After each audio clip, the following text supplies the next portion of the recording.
Hvad har været det bedste ved at være med i Vild med Dans? Læringsprocessen.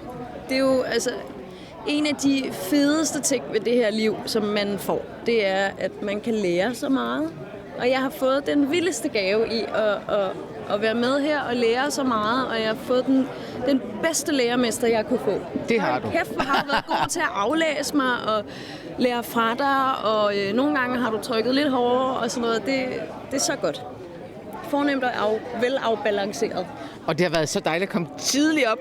Altså, hvor vi trænede klokken 8, som det eneste var vi næsten altid på morgenholdet klokken 8. Ja, mit ur har ringet klokken 6 de sidste 3 måneder eller sådan. Så på mandag, når du tænker, så nu skal jeg sove længe, så vågner Mathilde klokken 6. Ui. Ja. Vi synes, I klarede det rigtig godt, og nu har vi taget en lille gravmokaj med til jer. Altså, I kan få den nu, eller I kan... Gemmer til senere. Tak. Tillykke med det. I er kommet så langt. Tak. Hvad tænkte du, da du fik at vide, at I ikke skulle omdans? Der tænkte jeg ikke. Der tror jeg hoppede lidt rundt og var overdrevet glad og gik direkte ud og tog min telefon, og så ringede jeg til Claudia, og hun var rigtig, rigtig glad. Ved du noget om hendes situation nu?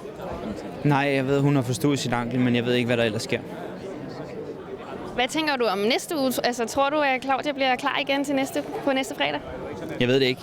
Det kan man kun spå om. Jeg håber det. Jeg håber det rigtig meget. Det kan godt være, at vi skal ud i lidt alternativ træning, men det må vi så klare. Du starter herovre til mig.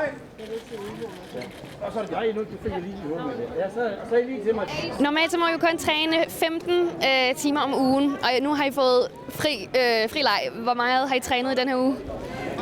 Jamen, vi har trænet rigtig, rigtig meget. Altså Mia og jeg, vi er jo sådan nogen, at vi går ikke i seng, før vi er tilfredse med de ting, som vi skal kunne her om fredagen. Så vi har faktisk haft nogle timer, hvor vi har trænet 10 timer på en dag. Nej, altså man har kun 3 timer om dagen før, og nu var der så fri træning, der var så også 2 danse, ikke? Så en 6 timer om dagen. Jeg tror, vi har holdt det på sådan 5-6 timer med lidt pauser. Mere kan vi ikke holde til. Altså, så koncentrationen begynder at dale og sådan nogle ting, men 5-6 timers dans og hoppe rundt, det er også meget. Mia, har du nogen som helst danseerfaring fra før Vild med Dans? Altså, jeg har aldrig danset før i hele mit liv. Nej, det kan jeg skrive under på. Mads mig sådan i starten, jamen du har danset lidt, da du var 4 år gammel, og 5, ikke? Du har bare taget et på trin, og bare sådan, nej, desværre. Surt, du har trukket mig, men jeg har altså ikke danset. Aldrig. Og jeg har aldrig nogensinde forventet, at jeg skulle stå i sådan en cirkel foran godt 1,5 million mennesker, helt alene. Men der må være et eller andet, der er gået helt galt op i hovedet på mig, de 1,5 minut, der lige var pause.